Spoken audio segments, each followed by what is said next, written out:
Hey, Magic fans, welcome back. This is your captain speaking here on Captain Clyde's MTG. Today we have Lord of the Rings links for the very first day of 5:30, and they've put out only about 150 leaks, so we've got a buttload to go through. So we're gonna do them in clumps. I'm gonna go through it quick, or this is gonna be a very long video. So if you see something you like or something you want to look at a little more, feel free to pause and then go back to it whenever you get your bearings. So don't forget, comment, like, and subscribe to the channel. I really do appreciate it. Let's get into it. We got a while to go. So we're going to start off with basic lands first. Nothing really to see here. Other than some beautiful art. You know, you've got mountains, some forests, extra mountains and islands. I do like this whole river kind of setting. It's very nice. Some plains. Makes me wonder if that's Gandalf. It's probably not. I do like seeing the Shire. So very pretty, but still just basics. Moving on. Next, we have Pippin. I know I said it in groups. This one's odd man out. So Pippin's odd man out with Pippin guard the Citadel, blue white for a 2/2 Vigilance Ward 1 tap. Another target creature you control gains protection from the card type of your choice till end of turn. That's very interesting. It's very excuse me. It's very Mother of Runes like, but not the same. I don't think it's going to be good enough, only because yeah, it will have the same effect. But if someone targets with a sorcery, you tap this and they retarget with an instant, it still kills something. I don't think it's good enough, but it is good enough to see some play, especially in standard and limited and what have you. So, pretty interesting creature. It is a soldier, so that may make it playable maybe in some older decks. Another thing to go over too, you guys can see the triangle here. Um, Again, not standard legal, but will be legal in older formats. So, we'll go over what those formats are and everything once everything is spoiled, not to get too far into it. So we'll start off with the next group of four. And here we have Gimli, the Mournful Avenger. I do want to say I love these kind of borders. Get that out of the way right now. Red, green, and one for a 3/2. He has indestructible long as you have two or more creatures died under your control this turn, which is interesting. If two of the things die, he doesn't. Whatever. Whenever a creature you control dies, put a +1/+1 counter on Gimli. When this ability resolves for the third time each turn, he fights up to one target creature you don't control. So he gains indestructible and then punches something in the face real hard. Pretty cool ability, probably for limited, maybe even, I don't know, 3 mana is a lot for older formats. Next we have Aragorn the Uniter. So we have 4-color Aragorn, 5/5 for 4. Whenever you cast a white spell, you get a 1/1 soldier token. Whenever you cast a blue spell, you scry 2. Whenever you cast a red spell, he deals 3 damage to target opponent. Whenever you cast a green spell, target creature gets +4/+4. If nothing else in this world says Commander, I know this does. Seems really good for Commander. I don't think it's going to see a whole lot of play in other formats because even though it does do a lot, I just don't think it does enough. So, Samwise Gamgee, a white-green for a 2/2. Whenever another non-token creature enters the battlefield under your control, create a food token. Sacrifice 3 food, return target historic card from graveyard to your hand. This is probably going to be pretty decent in a combo deck, not going to lie. Mary, Esquire of Rohan, white-red, 2/2 haste. He has first strike as long as he is equipped, and whenever you attack with Mary and another legendary creature, you can draw a card. Okay. Moving on, next we have Nasty End. We have a black and one additional cost. They sacrifice a creature. You get to draw 2 cards. If you sacrifice legendary creature, you get to draw 3. It is a common, so it's not going to be very powerful. We have Witch King of Agmar. 2 black and 3 for a Wraith Noble 5/3 flyer. Whenever one or more creatures deal combat damage to you, each opponent sacrifices a creature that dealt combat damage to you this turn, and then the ring tempts you. You can discard a card, and the Witch King gains indestructible to end of turn. Tap it. Pretty good card. Don't think we'll see a whole lot of play outside of Commander, but whatever. Sauron the Dark Lord. We have red, black, blue, 3 colors for a 7/6 ward. Sacrifice a legendary artifact or a legendary creature. So you can't even target this guy unless you sacrifice a legendary thing. And notice it says legendary artifact or creature. So even though artifacts are considered legendary, it has to say legendary on it, making this very hard to kill. Also, whenever an opponent casts a spell, amass orcs 1. So basically, instead of getting a zombie token from amass like we used to in the past, now it's an orc token that goes up by 1 every time the opponent casts a spell. Whenever an army you control deals combat damage to a player, the ring tempts you. Okay. Whenever the ring tempts you, you may discard your hand. If you do, draw 4 cards. That's really powerful. This may be something we see in a graveyard deck. Only if the ring tempting you becomes a thing. I just don't think it's better than Atraxa, but I mean, there's that. Next, we have Gandalf the White. A lot of buzz about this card, but still, for 5 mana, you get a 4/5 with Flash. You may cast legendary spells, artifact spells as though they had Flash. If a legendary permanent or an artifact entering or leaving the battlefield causes the ability to trigger, of that permanent you control to trigger, the ability triggers additional time. Just what we need, some more of this stuff for shenanigans in Commander. But probably the place you're going to see this get the most play. So, moving on. Next group of 4. We have Gothmog, Morgul Lieutenant. So, black and 3 for a 3/3. Uncommon soldier human. When he enters the battlefield, you get to amass 1 with orcs. Creature tokens you control have death touch. Very interesting for an uncommon. Pippin's bravery. Sorry. Thought, yeah. 1 green instant, you may sacrifice a food. If you do, target creature gets +4/+4 to end of turn. Otherwise, that creature gets +2/+2 instead. It's just okay. Quick Beam, Upstart Int, 2 green and 4 for a 5/6. Whenever Quick Beam or another tree folk enters the battlefield under your control, up to 2 target creatures each get +2/+2, gain trample.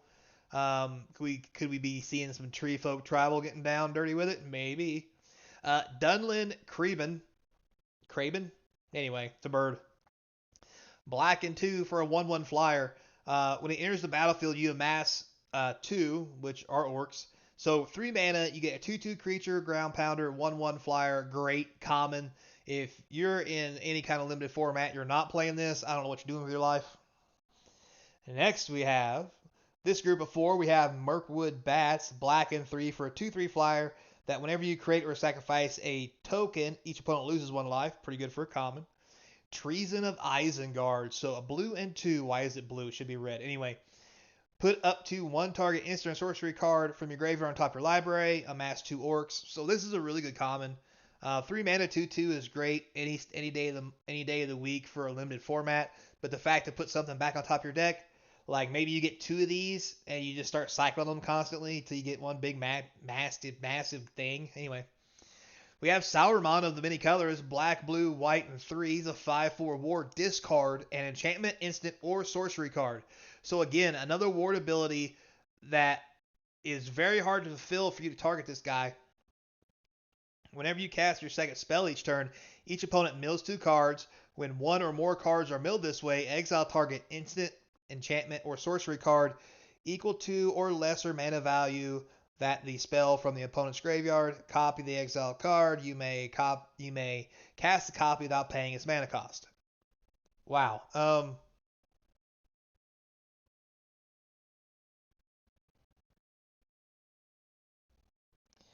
That's gonna be really good in Commander. I don't think it's gonna do a whole lot else. It is a great ability, but trying to get this back from the graveyard plus fire off an instant or sorcery or something like that, it's gonna be really hard to do. And also, if your opponent doesn't have very good cards in a graveyard, which I know is not going to be a thing, but you never know. Fanghorn the Tree Shepherd, 3 green and 4 for a 4/10. Wow. Tree folk you control have vigilance. Whenever 1 or more tree folk you control attack, add twice that much green. You don't lose unspent green mana as steps and phases end. Very interesting. Great for Commander. It's going to be a ramp card, especially in those tree folk decks to make more tree folk. I like that card a lot. All right, moving on. Next group of 4, we have Storm of Saruman, 2 blue and 4 enchantment with Ward 3. Whenever you cast your second spell each turn, copy it, except the copy isn't legendary, and you may choose new targets for that spell.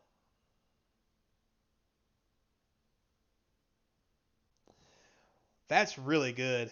Because it even says, too, if it's not a sorcery or instant or target ability, you get a token. So this is going to see some amazing commander play in decks, and this is going to be a powerful, expensive card. Finally, we have Gladriel, the Gift Giver. 2 green and 3 for a 4/4. When she enters the battlefield or attacks, you can either put a +1/+1 counter on another target creature, create a food, or create a treasure token. Very good for green. Probably going to slip into any kind of green deck and like to slip into her green deck. Anyway, with my green deck. Anyhow, Voracious Fell Beast, 2 black and 4 for a 4/4 flyer. When it enters the battlefield, each opponent sacrifices a creature. Create a food token for each creature sacrificed this way. Another great commander card for 6 mana. Kill 3 of your opponent's creatures. Get 3 food tokens if you're into that kind of thing. Yada yada yada. Foray of Orcs, red and 3. Sorcery. Amass. Orcs 2. When you do, Foray of Orcs deals X damage to target creature and opponent controls, where X is the amassed army's power.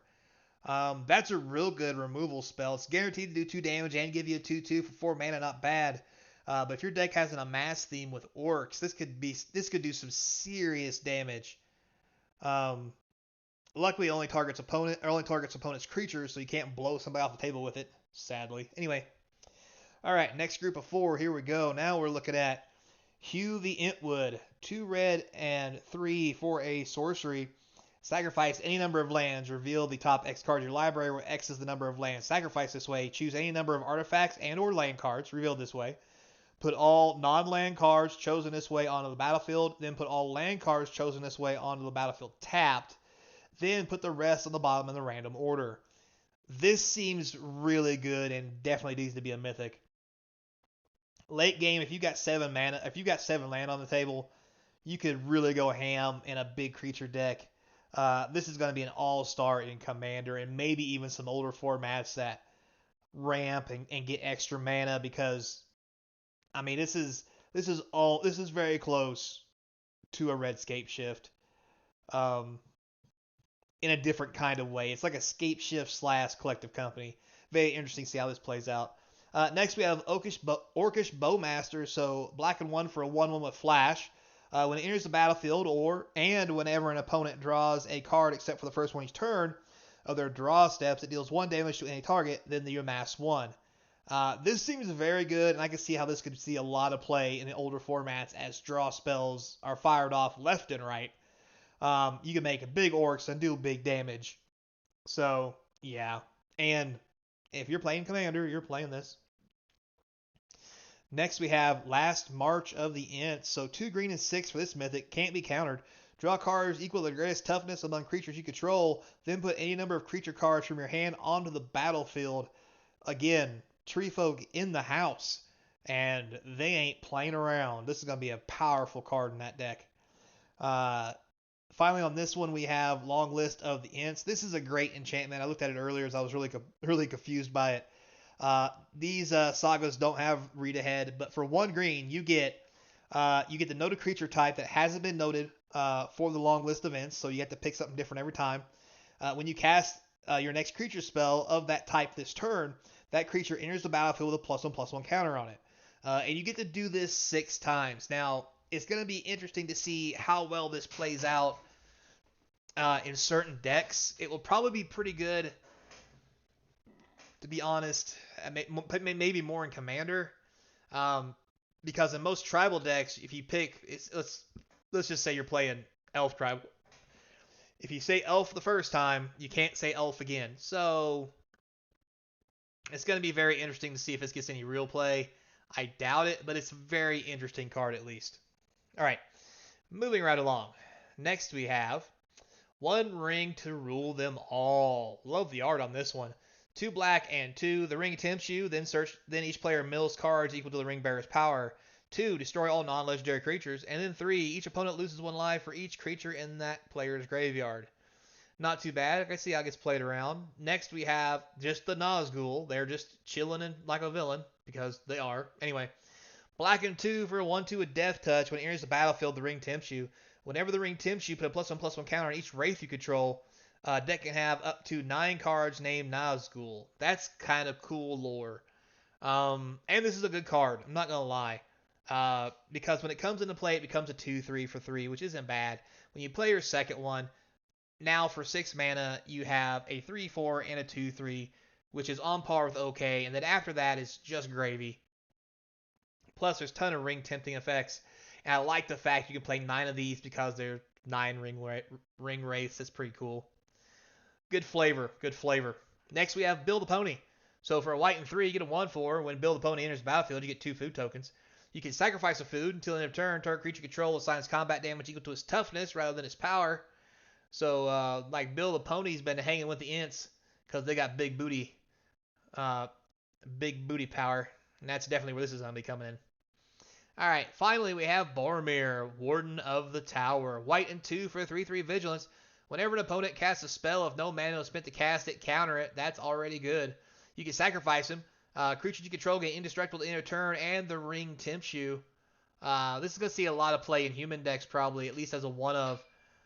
If for no other reason for the first ability, but definitely the second, because indestructible is definitely a thing to keep them little humans on the battlefield. All right, next, moving on, we have the Green Dragon Inn. And notice here, these are all cards taken from the extended art version. And the reason for that is some of these extended arts actually they stack up next to other cards in the set to make a bigger picture, which is kind of cool. This one here, this is actually from the Commander deck. You can tell by the different symbol. Green Dagger Inn, it's actually Homeward Path. One colorless, each player gains control of creatures they own, yada, yada, yada. Now, back to the actual set. Knights of Dol Armarth. Blue and 3. I probably butchered that name. Forgive me. Blue and 3 for a 3/3. Whenever you draw your second card each turn, put a +1/+1 counter on the Knights. Not bad for a common. Finally, we have the Balrog, Flame of Udun. Red and black and 3 for a 7/7 Trampler. When a legendary creature an opponent controls dies, put the Balrog, Flame of Udun, on the bottom of its owner's library. So this is a great 7/7 for 5. All you gotta do is sacrifice a legendary creature for this bad boy to go bye-bye. You know, kind of like with Gandalf, who threw him down a pit and then whooped his ass. But anyway, next we have Bilbo's Ring, 3 colorless. As long as it's your turn, equipped creature has hexproof, can't be blocked. Seems good. Whenever equipped creature attacks alone, you draw a card, lose a life. You equip halflings for 1, everybody else for 4. Seems like an okay rare, but has a lot of drawbacks to it. Moving on, next we have our first card for the land cycle. We have Rivendell, the legendary land. Enters the battlefield tap unless you control a legendary creature. Taps for a blue. For a blue and 1, you get to scry 2. Activate only if you control a legendary creature. Every legendary land is going to have something like that, so we'll get to that more here in a minute. Council's Deliberation, blue and 1, instant draw card. Whenever you scry, if you control an island, you may exile Council's Deliberation from your graveyard. If you do, draw a card. This, as an uncommon, will see lots of play because you get to exile it for free by playing scry cards.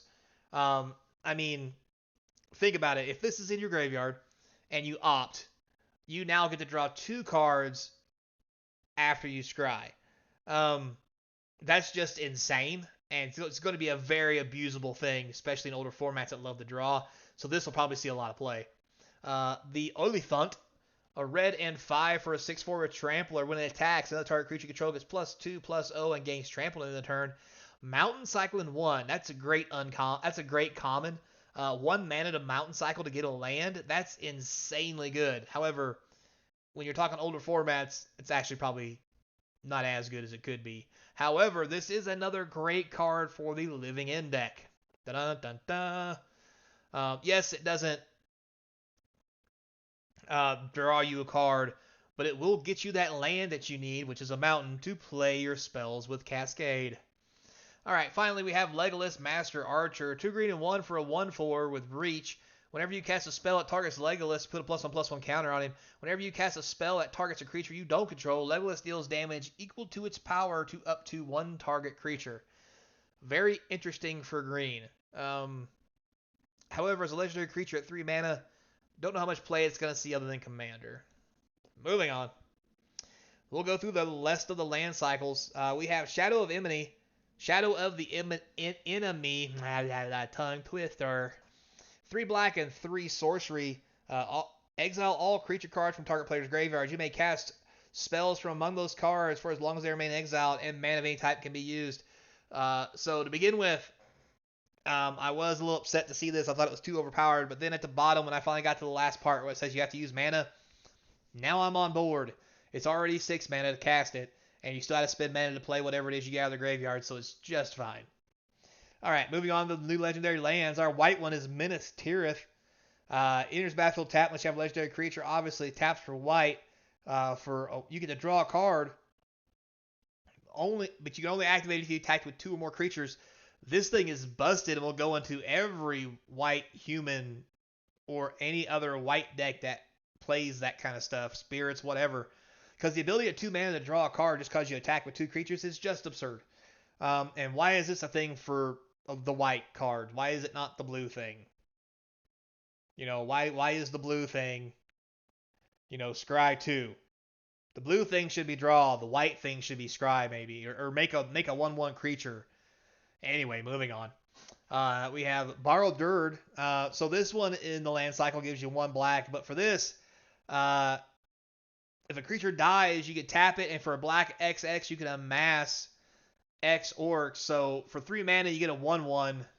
That's okay, I guess. For 5 mana, you get a 2/2. That's okay too. Probably, but with the creature having to die, I don't see us doing a whole lot of stuff. But who knows? Maybe it's got some legs. For the red ones, we have Mines of Moria. Oh, yeah. So, same thing. Enters unless you have a legendary creature tapped. Taps for red. For red and 3, exile 3 cards from your graveyard to create 2 treasure tokens. This, I see, with some serious potential. Why is red getting mana ramp? Whatever, I guess. And exiling 3 cards, that's also not a bad thing sometimes, depending on what you're going for. So, alright, moving on. Next here, we have the full arts, where you can see they kind of bleed into each other. You can see this right here cuts these 2 red cards off, but you can see it's the same picture. We don't have these lined up, but just wanted to kind of put that out there for you guys right there. So, Prince Amaral the Fair, blue, white, 2/2, human. Whenever you draw your second card each turn, create a 1/1 white human creature token. Good card. Probably won't see a whole lot of play in human decks just because human decks aren't known for their drawing of massive amounts of cards each turn. But anyway, we have Eowyn the Fearless Knight, red, white, and 2 for a 3/4 haste. When it enters the battlefield, you exile target creature the opponent controls with greater power. Legendary creatures you control gain protection from each of that creature's colors until end of turn. Really cool. However, not a lot of the creatures are going to have power bigger than Eowyn, so I don't know how much it's really going to do unless it's in a limited / commander environment. Rising of the Day, red and 2 enchantment. Creatures you control have haste. Legendary creatures get +1/+0. Not a very good uncommon. Aramir, Marshal of Rohan,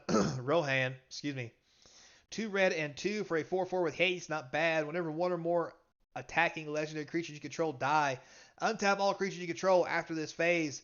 There is an additional combat phase. This ability triggers only once each turn.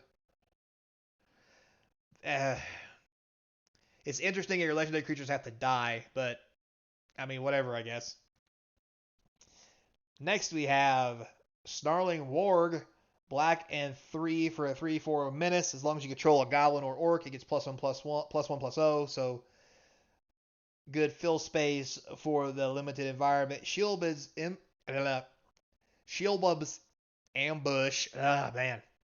1 black instant target creature gets +1/+2, gains the death touch in turn, and you create a food token.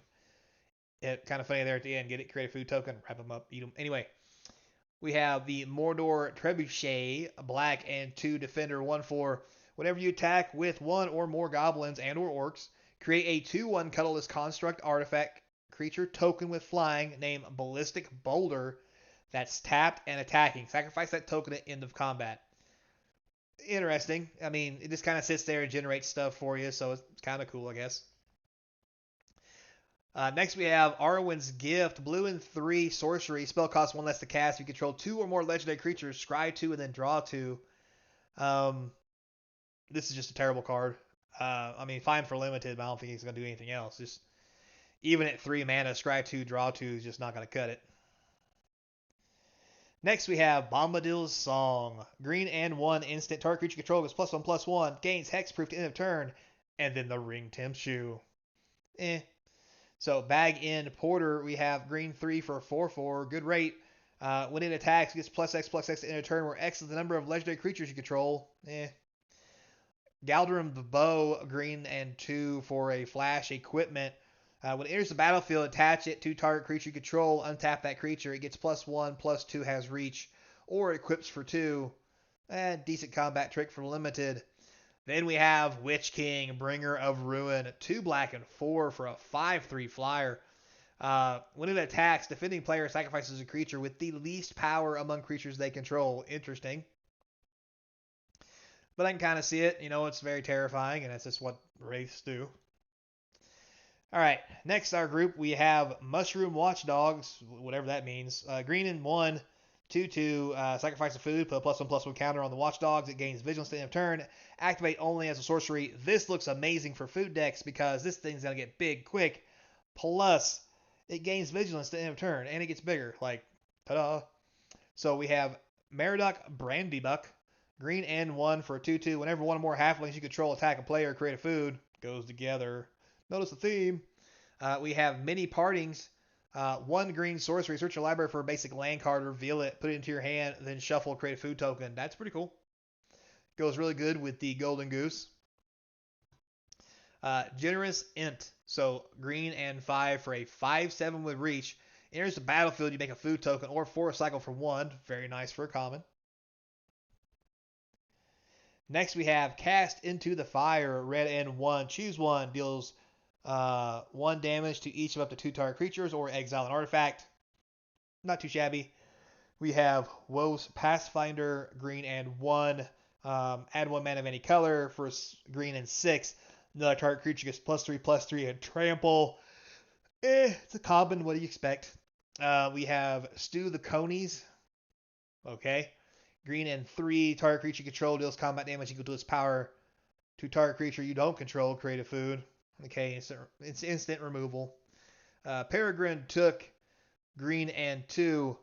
Legendary creature, halfling citizen, 2/3. If 1 or more tokens would be created under your control, those tokens plus an additional food token are created instead. Pretty good.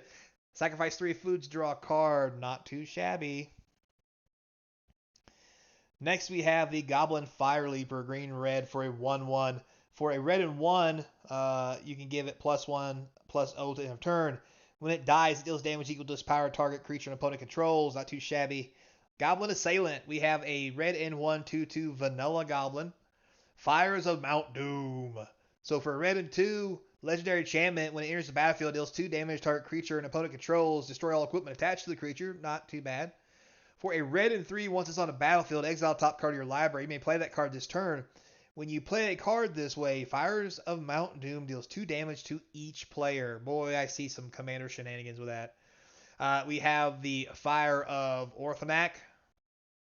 Red and 3, destroy a target artifact or land. Creatures without flying can't block. Reprint by another name. Next we have a Dunedain Blade. White and 1. Equip creature gets +1/+2. Humans equip for 1. Everybody else equips for 3. Don't think it's going to do a whole lot. Swarming of Moria. Red and 2. Create a treasure token. And you amass 2 orcs. So that seems really good for a common. Olag Ha Crusher. I guess I said that right. Red and 3 for a 4/4 trampler. He can't block unless you control a goblin or orc. Not bad. Grishnak Brash Investigator. So, red and 2 for a 1/1 goblin soldier, legendary.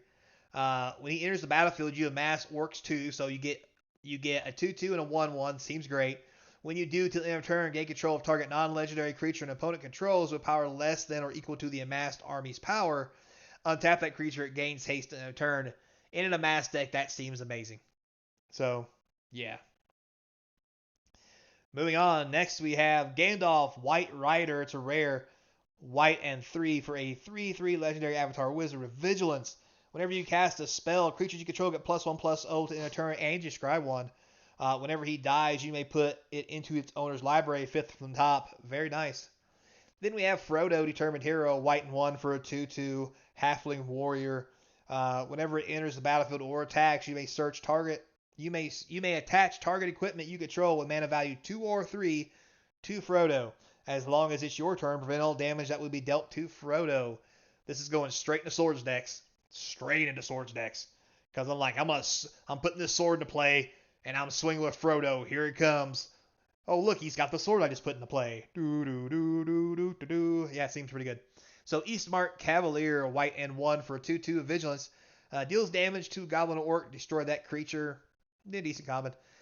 East Farthing Farmer, white and 2 for a 2/3. When it enters the battlefield, create a food. When you do, target creature you control gets +1/+1 to end a turn for each food you control. If you got a food deck, this might get out of hand very quickly. Moving on. Next we have Rosie Cotton of South Lane. So for white and 2, Rosie's a 1/1. When she enters the battlefield, you create a food token. Whenever you create a food token, put a +1/+1 counter on target creature you control other than Rosie. Seems okay. Protector of Gondor, white and 3. When Protector of Gondor enters the battlefield, create a 1/1 white human soldier creature token. So 4 mana gets you a 1/1 and a 3/3. Good common. Land Roval, Horizon, Land Roval, Horizon Witness. Woo, these names. White and 4 for a 3/4 flying. Whenever 2 or more creatures you control attack a player, target attacking creature without flying gains flying. So many. Just these cards have so much text.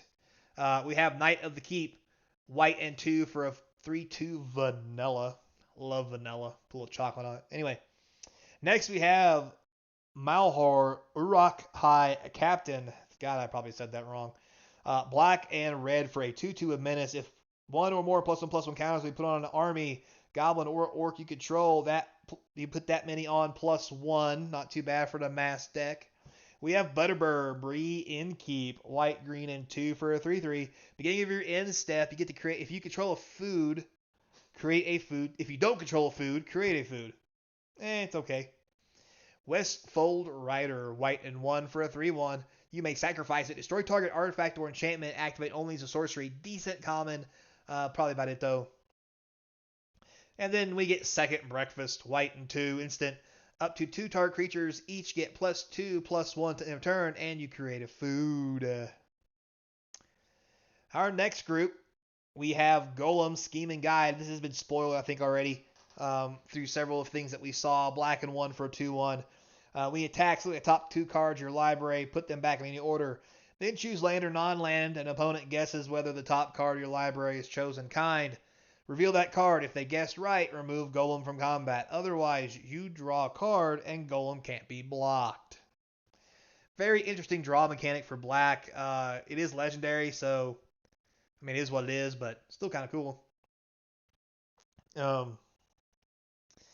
We have Saruman's Trickery. 2 blue and 1. Counter target spell. Make a 1/1 amass orcs. That's a great counter spell, I'm not going to lie. Although 3 mana is a bit much for the format, but hey, whatever. Shire Terrace. So, common land. Taps for a colorless. Doesn't come into play tapped. I like it. Plus, for a colorless and tapping it, you can search for a basic land card and put it on the battlefield tapped. This is a better Terramorphic Expanse. This thing is amazing. I love it. Love everything about it. Common, A+. Great stuff. Finally, we have Ugluk of the White Hand. Red and black and 2. I know I probably said that wrong. 3/3. Whenever another creature you control dies, put a +1/+1 counter on this card. If that creature was a goblin or orc, put 2 counters on Ugluk instead. Very nice. And looks like that is it. It's been a very long 30-minute plus video with over 150 cards to go through. Sorry about all that. Hope you guys enjoyed it. Hope I didn't bore you too much. Hopefully you put it in the background and let it just play.